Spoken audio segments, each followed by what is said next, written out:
Di dapur rumah kami di pinggiran Jakarta, malam itu hujan deras mengguyur atap seng, menciptakan suara gemuruh yang seolah-olah menekan dada aku. Aku, Rina, baru saja pulang dari pertemuan rahasia dengan Sinta, kekasihku yang tak seorang pun tahu, ketika tiba-tiba dua saudara perempuanku, Maya dan Lila, muncul dari balik pintu, wajah mereka penuh amarah dan air mata. Kamu bohongi kami selama ini, Rin. Kami tahu semuanya tentang kamu dan perempuan itu, kata Maya sambil melempar ponselku ke meja, layarnya menampilkan pesan-pesan mesra yang seharusnya tersembunyi. Aku terpaku, jantung berdegup kencang seperti ingin melompat keluar. Bagaimana mereka tahu? Aku selalu hati-hati menyembunyikan segalanya di balik senyum palsu dan alasan kerja lembur. Tapi malam itu, rahasia yang aku jaga bertahun-tahun runtuh begitu saja, meninggalkan aku telanjang di hadapan keluarga yang aku cintai tapi takut kehilangan. Keluarga kami adalah keluarga tradisional Jawa yang tinggal di kawasan padat penduduk di Jakarta Timur. Ayah adalah seorang guru agama di masjid setempat, ibu sibuk mengurus rumah dan bisnis kecil-kecilan menjual makanan ringan. Maya, yang tertua, sudah menikah dan punya anak, sementara Lila masih kuliah tapi selalu jadi panutan karena taat beragama. Aku, si bungsu, bekerja sebagai desainer grafis di sebuah agensi kecil, posisi yang memberiku kebebasan untuk bertemu Sinta tanpa dicurigai. Tapi sekarang, semuanya terancam. Maya mulai berbicara lebih dulu, suaranya bergetar. Kami lihat pesanmu saat kamu mandi tadi. Kamu suka perempuan. Ini dosa besar, Rin. Apa yang akan dikatakan ayah dan ibu? Mereka akan hancur. Lila mengangguk, matanya merah karena menangis. Kami sayang kamu, tapi ini salah. Kamu harus berhenti. Kami bisa bantu kamu ke psikolog atau ustaz. Aku merasa dunia berputar. Bagaimana aku jelaskan bahwa ini bukan pilihan, tapi bagian dari diriku? Sinta dan aku bertemu 2 tahun lalu di sebuah saat acara seni. Dia, seorang otografer relance, punya senyum yang membuat hatiku bergetar. Kami mulai sebagai teman, tapi lambat laun, perasaan itu tumbuh, tak bisa kutahan. Di Indonesia, di mana undang-undang tak secara eksplisit melarang tapi masyarakat dan agama menekan, hubungan seperti ini adalah tabu. Aku tahu risikonya, pengucilan, kekerasan verbal, bahkan isik dari kelompok radikal. Malam itu aku tak bisa diami, ini bukan dosa, Kak. Ini aku. Aku mencintai Sinta seperti kalian mencintai suami atau pacar kalian. Kata-kataku membuat mereka terdiam sejenak, tapi kemudian Maya meledak. Jangan samakan. Ini melawan alam, melawan Tuhan. Kamu harus pilih, keluarga atau dia. Pilihan itu seperti pisau yang menusuk. Aku tahu, jika aku memilih Sinta, aku bisa kehilangan segalanya, rumah, keluarga, bahkan pekerjaan jika rumor menyebar. Debat berlangsung berjam-jam. Lila mencoba mediasi, mungkin ini AC, Rin. Banyak orang yang bisa berubah. Tapi aku tahu itu bohong. Aku pernah mencoba berubah, berkencan dengan pria, tapi rasanya kosong. Sinta memberiku kedamaian yang tak pernah kurasakan. Tapi sekarang melihat saudara-saudaraku seperti ini, aku ragu. Apakah aku egois? Apakah aku menghancurkan keluarga demi kebahagiaanku sendiri? Pagi menjelang, kami lelah. Maya pergi ke kamarnya, Lila memelukku sambil berbisik, pikirkan baik-baik, Rin. Kami tak mau kehilanganmu. Aku duduk sendirian di dapur, hujan masih turun, memikirkan langkah selanjutnya. Besok aku harus bertemu Sinta dan ceritakan ini. Tapi apa yang akan kukatakan? Bahwa keluargaku tahu dan aku harus memilih. Hari berikutnya, aku bertemu Sinta di sebuah taman kecil di pusat kota. Wajahnya cerah seperti biasa, tapi saat aku ceritakan semuanya, senyumnya pudar. Rin, aku tak mau jadi beban. Jika kamu harus putus, aku paham. Kata-katanya menyakitkan. Sinta berasal dari keluarga liberal di Bandung, tapi dia tahu tekanan di Jakarta lebih berat. Kami duduk diam, tangan saling genggam, merasakan angin yang membawa aroma makanan jalanan. Aku pulang dengan hati berat. Di rumah, ayah dan ibu belum tahu, tapi Maya dan Lila sudah berencana memberitahu mereka. Ini demi kebaikanmu, kata Maya. Aku merasa dikhianati. Mereka yang seharusnya melindungiku malah menjadi algojo. Malam itu aku tak bisa tidur, memikirkan masa kecil kami, bermain bersama, saling berbagi rahasia. Kini rahasiaku jadi senjata melawanku. Keesokan harinya, konflik memuncak. Ayah memanggil rapat keluarga. Ada apa ini? Tanyanya tegas. Maya membuka semuanya, air mata mengalir. Ayah terdiam, wajahnya memucat. Ibu menangis. Anakku, kenapa begini? Aku jelaskan dengan suara gemetar, tapi ayah marah. Ini pengaruh barat. Kamu harus bertobat. Dia memerintahkan aku tinggal di rumah, tak boleh keluar. Aku merasa terkurung. Sinta menelepon, tapi aku tak berani angkat. Apakah ini akhir? Aku harus memutuskan, patuh pada keluarga atau ikuti hati. Pilihan itu tak mudah, penuh konsekuensi. Hari-hari berikutnya seperti neraka. Aku dikurung di kamar, hanya boleh keluar untuk makan dan salat. Ayah membawa Usta ke rumah untuk membimbing aku. Usta itu seorang pria paruh baya dengan jenggot panjang, berbicara tentang dosa dan neraka. Cinta sesama jenis adalah godaan setan, nak. Kamu bisa sembuh jika mau. Aku mendengarkan, tapi hati memberontak. Ini bukan penyakit, ini diriku. Sinta mengirim pesan, aku rindu kamu. Tolong hubungi aku. Aku balas diam-diam, Ma, keluargaku gila sekarang. Kami merencanakan bertemu secara rahasia di sebuah mal. Saat aku kabur lewat jendela belakang, adrenalin memompa. Di mal, Sinta memelukku erat. Kita bisa lari, Rin. Ke Bandung keluargaku akan terima. Tapi aku ragu. Lari berarti meninggalkan semuanya, saudara, orang tua, kehidupan yang ku kenal. Kembali ke rumah, Lila menunggu. Kamu kemana? Kami khawatir. Aku bohong, tapi dia tahu. Rin, jangan buat ini lebih buruk. Maya sudah bilang ke tetangga. Berita itu seperti bom. Di lingkungan kami, gosip menyebar cepat. Besoknya, saat aku ke kantor, rekan kerja memandang aneh.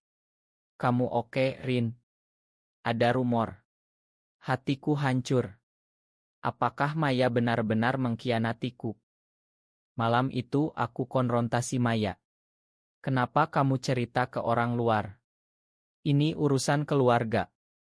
Dia menangis. Aku takut kamu hancur, Rin. Mungkin tekanan dari luar bisa buat kamu sadar. Pengkhianatan itu menyakitkan. Kami yang dulu dekat, sekarang seperti musuh. Lila mencoba damai, tapi sia-sia. Sinta menelepon lagi. Aku dapat tawaran kerja di Singapura. Ikut aku. Tawaran itu menggoda. Singapura lebih terbuka terhadap tapi berarti aku meninggalkan Indonesia, tanah airku. Apakah aku siap bayar harga itu? Di sisi lain, tinggal berarti terus ditekan. Ayah semakin ketat. Dia ambil ponselku, pantau setiap gerak. Ibu diam saja, tapi matanya penuh kesedihan. Aku tak mau anakku menderita, katanya suatu malam. Kata-katanya membuatku berpikir. Apakah aku membuat mereka menderita? Akhirnya, aku putuskan bertemu Sinta terakhir kali. Di sebuah pantai di pinggir Jakarta, ombak bergulung. Aku tak bisa lari, Sin. Aku harus hadapi ini. Sinta menangis. Jadi ini akhir. Aku angguk, hati remuk. Putus berarti kehilangan cinta, tapi mungkin selamatkan keluarga. Pulang, aku cerita ke Lila. Aku putus sama Sinta.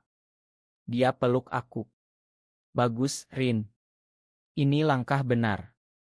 Tapi dalam hati aku merasa kosong. Apakah ini benar? Atau aku hanya menyerah pada tekanan? Beberapa minggu kemudian kehidupan seolah normal. Aku kembali kerja, tapi rumor masih ada. Rekan kerja menghindari.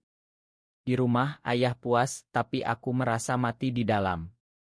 Maya minta maaf. Aku lakukan karena sayang. Tapi luka itu dalam. Lalu, kejutan datang. Lila datang ke kamarku malam-malam. Rin, Aku juga pernah suka perempuan. Pengakuan itu mengejutkan. Lila, si panutan, punya rahasia serupa. Aku tekan diri sendiri, nikah dengan cowok yang tak kucinta. Jangan seperti aku. Air mata kami mengalir. Ternyata aku tak sendirian. Pengakuan Lila mengubah segalanya. Kami bicara berjam-jam, saling dukung. Kita harus bilang ke Maya dan orang tua, kataku. Tapi Lila takut. Mereka akan hancur. Konflik baru muncul, apakah kami ungkap kebenaran atau terus sembunyi? Akhirnya, kami putuskan bicara.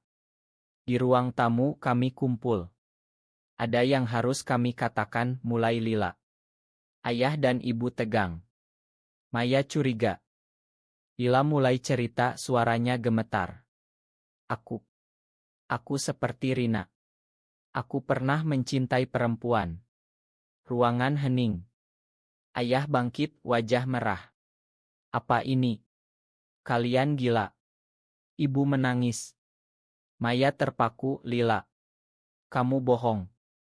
Aku dukung Lila. Ini benar, ayah. Kami tak pilih ini.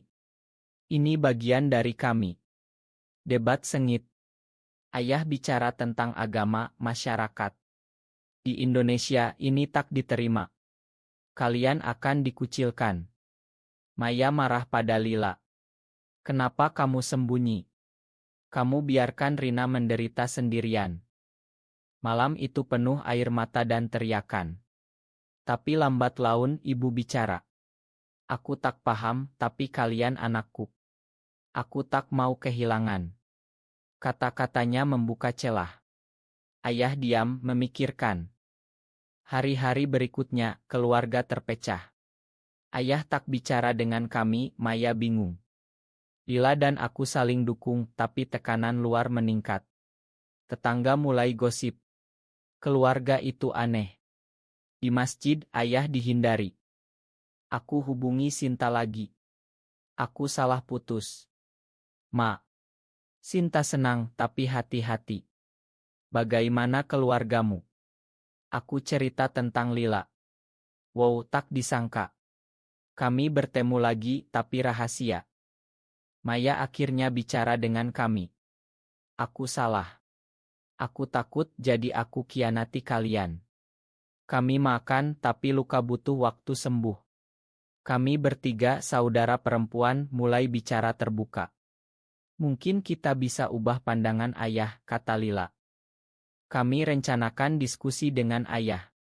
Di meja makan, kami tunjukkan artikel tentang di Indonesia, cerita orang-orang yang bahagia. Ayah mendengarkan tapi keras kepala. Agama bilang salah. Tapi ibu dukung. Agama juga bilang kasih sayang. Perlahan ayah melunak. Dia baca buku bicara dengan ustaz progresi. Mungkin aku salah paham, katanya suatu hari. Kejutan itu membuat kami haru. Tapi masyarakat tak mudah. Di kantor, aku dipecat karena rumor. Kami tak mau kontroversi. Aku sedih, tapi Lila dan Maya bantu cari kerja baru. Sinta ajak aku ke komunitas rahasia di Jakarta. Di sana aku temui orang-orang seperti kami berbagi cerita. Konflik baru, ayah tahu tentang komunitas. Jangan ikut, bahaya. Tapi aku pergi merasa bebas. Di sana aku lihat demonstrasi kecil untuk hak lebih. Apakah aku ikut? Risiko tinggi di Indonesia. Suatu malam, polisi raya komunitas. Aku hampir tertangkap, tapi kabur. Pulang, ayah marah. Lihat, Ini bahaya. Aku jelaskan, kami cuma ingin hidup damai. Keluarga debat lagi. Maya usul, mungkin kita pindah ke kota lain. Tapi aku tolak. Kita harus hadapi, bukan lari. Lila putuskan cerita ke suaminya. Aku tak bisa lanjut seperti ini. Suaminya syok tapi paham. Mereka pisah secara baik. Lila bebas tapi bayar harga stigma janda.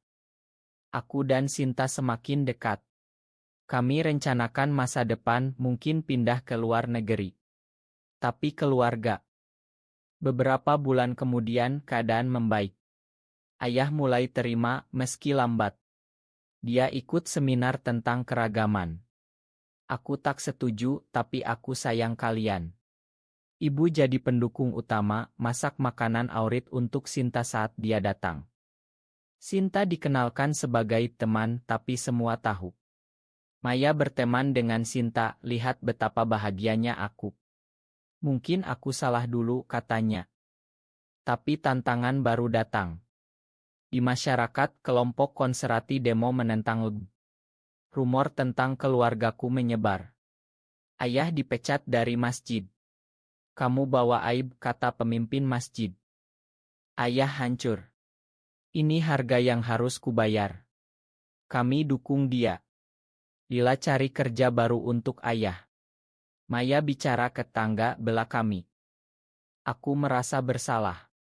Apakah kebahagiaanku hancurkan mereka? Sinta bilang, ini bukan salahmu.